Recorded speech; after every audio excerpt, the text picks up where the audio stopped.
Today, we are lucky enough to have a guest with a very different topic to talk about this week. We have Lorenzo Curci, who is founder of Earthly. Earthly empowers companies to protect and regenerate the earth through our high integrity, science based project marketplace, climate positive certifications, and innovative visualization tools. So, a very different angle of climate change than what we've been discussing to date on KammaKast. So, I'd love to hear a little bit more about your background, Lorenzo, and how you ended up doing this, and obviously all the wonderful things that Earthly are doing at the moment. So, tell us a little bit more about yourself.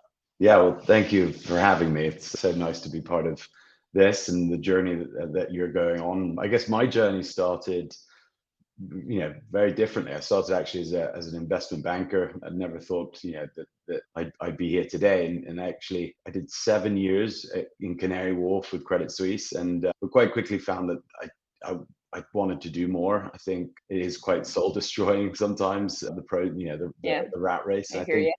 I found that, as I started to change my routines, I started to cycle to work a lot, and I'd always had a connection to the environment. I grew up with my father always sort of having me hug trees and take big deep breaths in the forest, and that particular moment of sort of cycling through town and the pollution was sort of a real eye-opening moment. And I thought, let me try and do my little bit here. So I went and started my own business. That there was always sort of a real drive to sort of be master of my own destiny in a way. And so I ran a high-end luxury sort of cycle clothing brand, trying to get people out of cars and onto bikes. And that Which I know, yeah. And that was sort of 6 years. Yeah, it was really interesting. I mean, coming from a bank to going to sort of creating clothing, and that was a hell of a learning curve. But I did that for 6 years, and I think it reached its height of where I could have brought it. And I thought that maybe there was something I could have brought the lessons that I'd learned into something else, and maybe make it more scalable, make it more impactful. And so I started talking to a lot of people, and I caught up with Oliver Bolton, who's Earthly co-founder, and that's where the journey started. And we've morphed the business through the last few years, and now what you see Earthly is, as you mentioned, it's a platform that helps businesses invest in high quality nature-based solutions that not only look at the carbon element, but importantly, the positive impact that we can have towards local communities and biodiversity. And so, I think it's been really interesting with breaking my background down to sort of come to Earthly and bring all the lessons that I'd learned from, whether that's marketing, technology, scalability. And I don't know about you, but it's always great to have some lessons learned the hard way, I guess. Yeah, always. Sometimes I think I wish that some easy lessons would come my way as well. But yeah, for sure. I think most lessons are learned the hard way, aren't they? Mm-hmm. But yeah, I identify with so much of what you're saying, even kind of the impetus to start and do your own thing through to wanting to do something that has a positive impact on the environment. And certainly I think that the time is right for companies like Earthly, more than companies like ourselves. I guess there's crossover with what we do, and hopefully maybe some opportunities to collaborate in the future. But yeah, tell us a little bit about the kind of problems that you solve for your clients. Yeah, so I mean, I think taking a step back, like you said, it's a really important moment in time, and with businesses like ours are solving really important problems. It's funny, someone shared with me the other day a video from maybe the 1980s of top climate scientists saying, we're in trouble. We've got to watch out for these things called greenhouse gas emissions, because they're locking in this heat, the science has been there, but it's been explained the wrong way, or people just haven't been listening, or certain groups are too entrenched in the way that the businesses work today with fossil fuels. So I think in the last few years, even since we started Earthly, I think COP26, the momentum is really on our side now. I think we all can see, sadly, the effects of climate change. Yeah. And the data points are proving what the science was 30, 40 years ago, that the planet is warming at a considerable pace. So, what do? We basically try to make businesses' climate journeys easy and effective. And what we do is, in certain products, we have a climate positive certification that comes with a measuring of a business footprint. luckily we were given quite a powerful tool through the greenhouse gas protocol of ways to measure emissions. So you've got your scope 1, your scope 2, your scope 3, which for people that don't know, it's your gas and electricity, the usage of those within the business. And then scope 3 is really the complicated and I think an area that we still need to do a lot of work in, which is like, how do we account for the carbon within a supply chain, all the things that businesses buy and use to create their products. And so, we try to calculate the business's carbon footprint, and then we ask them to remove it through high quality nature-based solutions, so offsets that are nature focused. And we have a powerful API. So again, people who have their own technology can integrate using our API and invest in nature at the touch of a button. So we're working with CaixaBank, rewarding positive actions within their consumer app with trees, with nature-based solutions. And excitingly now that larger enterprise businesses are seeing need to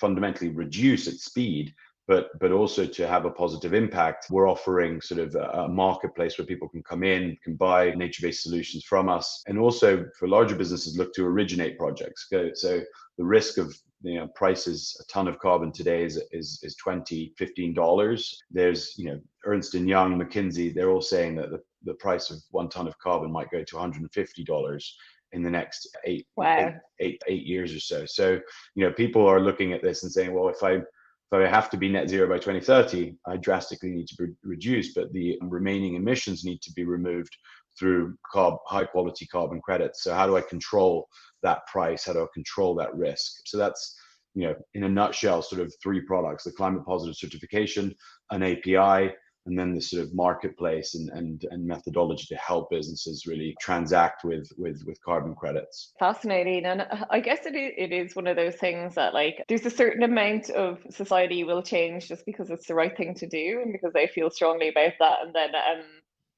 generally there has to be kind of some sort of economic forces, and usually when like hitting companies where it hurts them. So generally in their P&L is kind of what drives change, which certainly is what the whole carbon credit system is hoping to do. And if costs do soar that much, hopefully it will kind of instigate a lot of the change that we need, alongside a lot of things that are forcing it anyway, like the cost of living crisis, the kind of the cost of energy itself.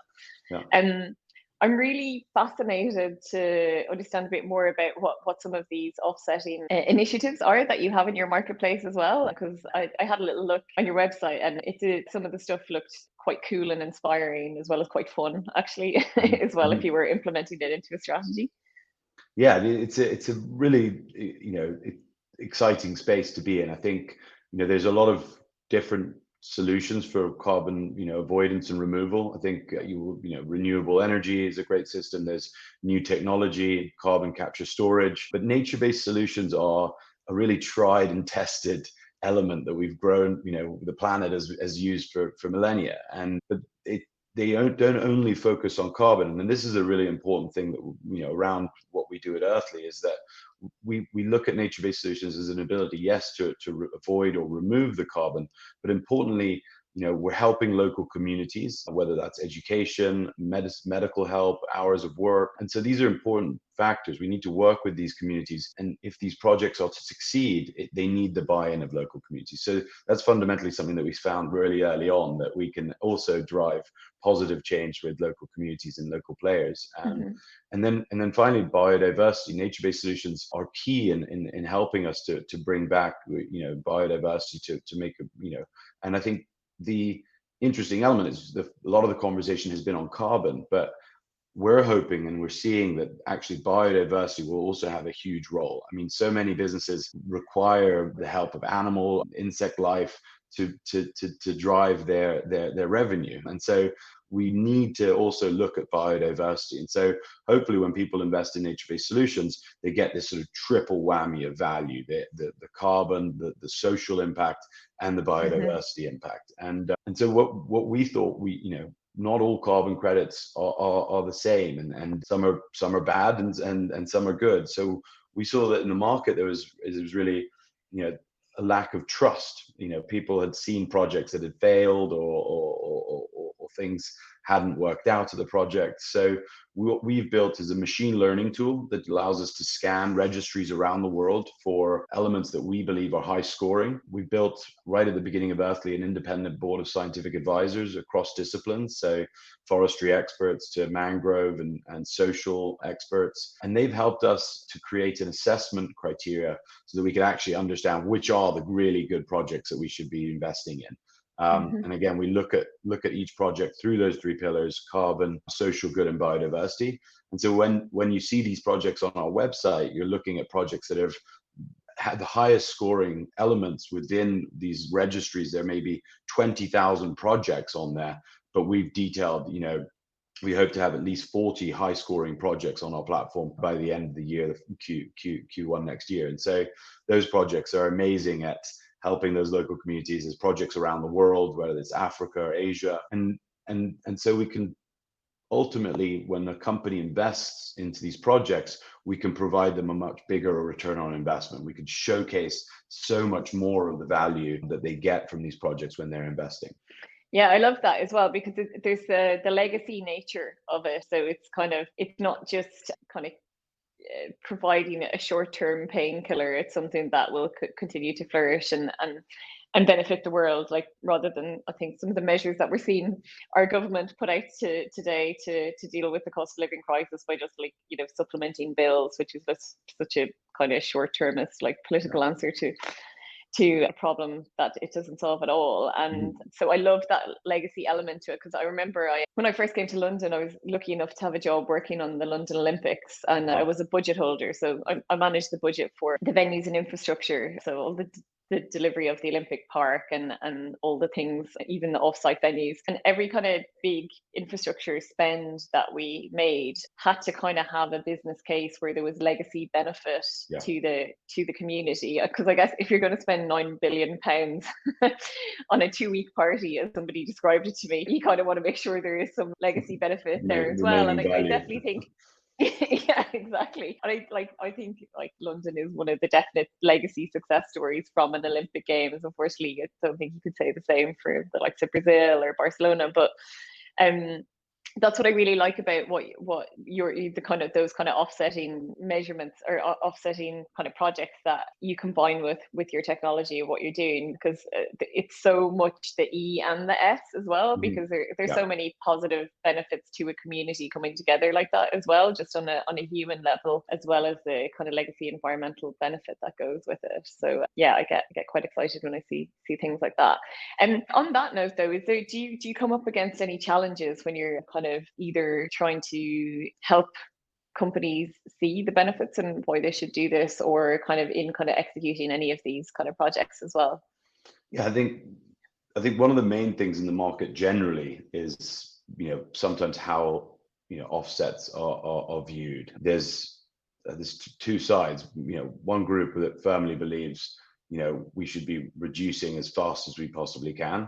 And then there's another group that believes that we should be reducing, but also restoring the damage that we've done. And we're pretty much in that second camp. I don't think that we have the time to not support and restore the nature that we have. That is fundamental in reaching our goals, whether that's sequestration, whether that's better ways of farming that are resilient to climate change. So I think sometimes people think that what we do is sort of maybe a side note or a distraction. We believe that reduction is critical, and to meet our IPCC targets, we should be looking at 46% reductions by 2030. We strongly believe that, but we also think that we don't have time to simply sit back and do that. If fundamentally we have to do that, we also need to restore and protect the ecosystems that we have, and these are fundamental ways of not only avoiding deforestation, huge loss to biodiversity, but also great ways of actually sequestering the carbon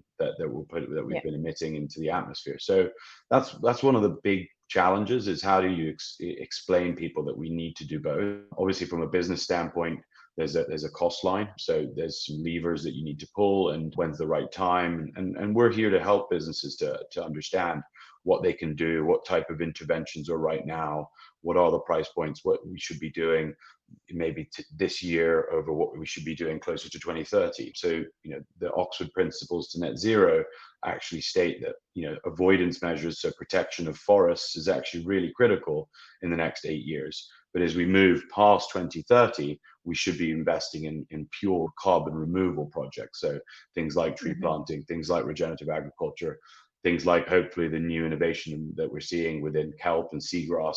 Kelp can sequester 6 times the value of a tree. So how can we bring kelp to scale? And excitingly, we're working with a kelp farm in Cornwall, and that support of that project can't be used as an offset because it's not verified by a third party. It's not registered under Vera. But by funding that project, we're hopefully developing the science that will hopefully say, look, this is a fundamentally great way to sequester carbon, to bring back biodiversity to the oceans, to deacidify the seas. So hopefully with the science done, we can then bring these kind of things at scale. And we're speaking to the Crown Estate to see what can be done. They own the whole seafloor around the UK. So how could we then, potentially use kelp and seagrass to help us achieve our goals? So it's really exciting, and I think, but there is some difficulties, in like there is in most businesses, in understanding when is the right time. How do we use this effectively and efficiently with our sustainability journey? Yeah, that's an interesting point. That's so interesting though as well about the kelp. But do you typically find, like, what's your typical customer profile that is being proactive in this space, and is it a mix, or and kind of second part of that question I'd have is what is the general motivations you're seeing? Is it like impact good, want to be seen to be doing good in the industry, or is it like this is actually costing us a fortune in carbon credits, we need to do something about it, or is it a combination of two across the board? Yeah, it's interesting. So we sort of look at our customers across 4 key pillars. So we've got the built environment, which you work in. We've got financial institutions, fintech, CG, so fast moving goods, things like clothing or pharmaceuticals, healthcare, and then travel and hospitality. So we have a variety of clients. We aim to help enterprise businesses that have already set their goals. So maybe they've done a science-based targets, they've got clear defined reduction pathways. And so those clients come to us and say, right, we've mapped this out. We know exactly what we need to do to reduce and where we need to be by 2030. But there's going to be some unavoidable emissions. So how can Earthly come and help us to remove that carbon, but make it a positive element? I think that's what we really see in a lot of the clients that we work with, is that they're coming in to sort of get to that net zero point, and there's going to be some unavoidable emissions, but they also understand the value of nature-based solutions. So they want to show that there's actually more than just carbon that's being removed, but there's a positive impact to local communities, to biodiversity. And I think what we'd like to do in the future is really look to create regenerative businesses that have an ultimate good on the planet. And I think the consumer is calling for that more than ever. People are voting for that with their wallets. People are squeezed at the moment, but prior to that, the squeeze that we have seen today is that really fundamental shift in consumer behavior to buy towards sustainable goods. And I think we'll continue to see that, hopefully. I think there's an amazing statistic in 2017. I think it was Unilever's sustainable products were 70% of its revenue growth. So I think doing the right thing, embedding great sustainability processes in your business doesn't have to be just a cost item. It can be a value generating element. And I think within the built environment, it's really actually easy to see. If you had invested 2 years ago in the best new LED lighting, in photovoltaics, battery, you would be completely running off grid and not having a huge burden to pay on your gas and electricity, which has skyrocketed. So the actual, the opportunity to also reduce costs by doing the right thing are here today. I mean, I see it often with new technology where especially with power saving, efficiency savings, where the capex expenditure, the cost of the initial capital outlay is already swallowed up by in a few months by the efficiency to cost. So it's really interesting. Yeah, it's so fascinating. Yeah, I'm just back from a trip to Iceland. I have a friend who lives there, so we went to visit her. And they live in kind of the middle of nowhere in Iceland. It's quite fascinating. It's very beautiful. But they're hooked up to their own hydro-powered electricity grid. So they pay nothing for electricity. It's entirely renewable, entirely their own. So they have the heating blasting 24/7. Not a care given. So yeah, you can see the, like, just kind of on a very basic level, the benefits from investing in a lot of these activities as well. And kind of just kind of on a similar related note, have you seen a bit of a flurry with some of these new kind of mandated, well, like, science-based targets and things like that, or I guess companies sign up to them out of a need to look responsible and kind of investor pressure and things like that. But we now have things like TCFD disclosures being mandatory for listed companies and financial services companies as of this financial year, so 2022. Have you noticed a kind of flurry and an interest of kind of inquiries related to that as well? I think there's definitely been a spike. I think COP26 was really where we saw the big growth. I think this year we've had a lot more businesses that are regulatory, have to report now on their scope 1 and 2. And I think that regulation will just continue to go down. I think we're going to continue to see more and more businesses. Right now, it's measurement. In the future, it will be what is your reduction pathway. Yeah, exactly. And then after that, like potentially, how are you removing the remaining emissions? So the country, the UK has to be net zero by 2050. That'll be a reduction pathway, potentially a removals pathway. So I think we're seeing more and more businesses that have to report, looking to understand how they achieve their goals and what they can do. But I think, interestingly, when I speak to businesses, there's actually a willingness to want to do well, because that people are afraid. People really want to have a positive impact themselves. Yeah. At the smaller level, you might be speaking to a founder who says that climate's been my thing forever. But obviously, my business is at the right time right now, and I want to do the right thing. All the way to sort of heads of sustainability at large enterprise businesses that are like, I know that we need to do this. I'm getting more and more buy-in from the CEOs, CFOs, and they want to do the right thing personally. And I think if we can share the value and educate people on the power, let's say for us on nature-based solutions, then we can drive change. We can really, really look to sort of inform people on what the right thing businesses should be doing. Yeah, I agree. We see that as well, because it's almost like no matter what your job is, bringing this element into being part of your job, whether it's actually adding another job onto your day job or not, it brings a higher purpose to your work life, which, because I guess not everybody has a job that they feel is positively contributing to the world. Whereas actually, if you bring all this element into these ESG elements into what you're doing, this is all in the name of kind of having a positive impact on the world. So I think that is something that people do get excited about, rather than seeing it as another thing that's adding stress to their lives. I think for the most part.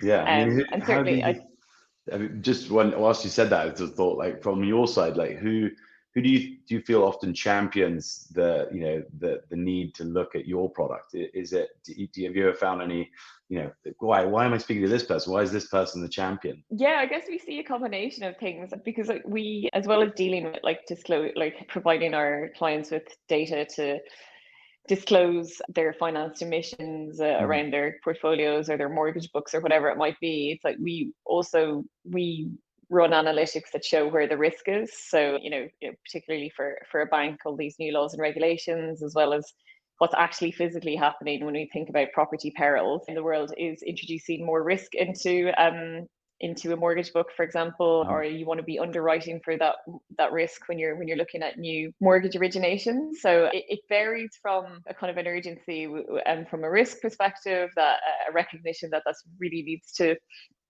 be taken into account now because of what's coming down the line to a mandated kind of thing that needs to be included in financial statements or reporting to the regulator or whatever it is. But generally, actually, what we find, because like we would have done working groups and things with some of our clients, is that when you're there, then everybody just wants to get behind it because it's exciting to be bringing something green to market. If maybe it's a new retrofit finance product, if you're talking about a bank, or it's exciting to be working on a project that talks about the path to net zero for your real estate investment fund or whatever it might be. That's all. It's all just really interesting. Like on a basic, really, like we would say that because of what we both do, but it is really interesting to kind of look at a pool of properties and go, okay, how could we get this really kind of inefficient carbon emitting pool of properties to net zero by this date? Because it's written that we've signed up to it. And so it's a big chunky challenge to get sunk into, and I think that's an interesting part of a job. Whereas I guess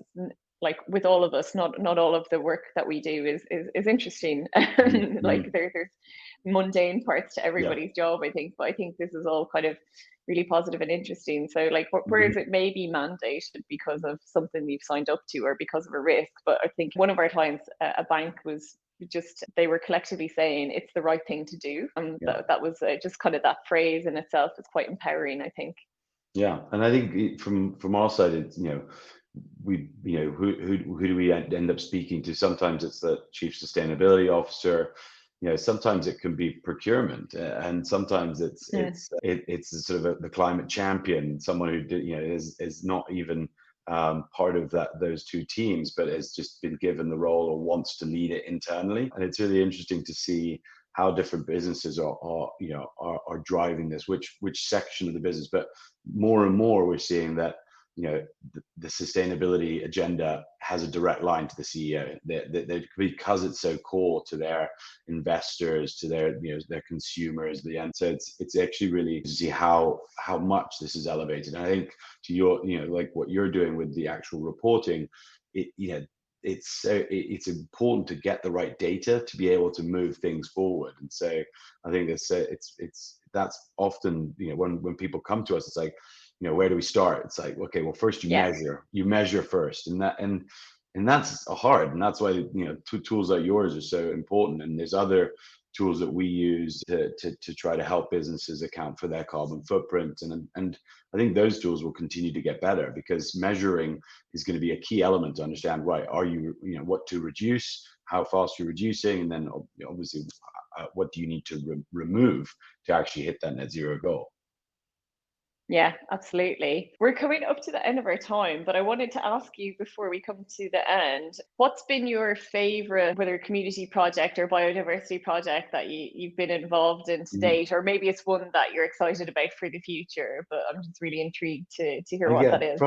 Probably trying to squeeze in two, but one. Oh no. Okay, so the kelp project is definitely like one of the ones I've loved the most. I think it's so exciting to be at sort of the cutting edge of that sort of the science, and it's a UK project, so it's not it's great to have something closer to home. But the science and then what we're building with that project, already in a few months we've seen like crustacean life increasing. We've seen rare species that hadn't been seen for a long time coming back, and the power of the sequestration of kelp is so incredible. So we're just trying to understand how can we do this properly? What does it mean to actually, how do we get to make sure that we're capturing that CO2 and it's not maybe being emitted further down the supply chain or elsewhere in the ocean floor. So I think that one really excites me, and I really hope to keep an eye on that, and hopefully we'll continue to grow that and hopefully have it certified to make it a carbon credit. Awesome. Yeah, that would be really exciting. Yeah, and I just want to watch your progress to see what other kind of things pop up there as well. So Lorenzo, it's been an absolute pleasure. Thank you for joining and sharing so much about all the super cool and very inspiring and much needed things that you're doing out there. So do please keep in touch and keep us updated of what else is going on with Earthly. And for any of our listeners, we'll put details of Earthly in the notes to the podcast, so you can find out a little bit more there. It's what's your website? It's earthly.org. Earthly.org. Yeah. So yeah, thanks again, and come back and talk to us again. Thank you. It's been really a pleasure to do this, and hopefully catch up soon. Cool. Thanks.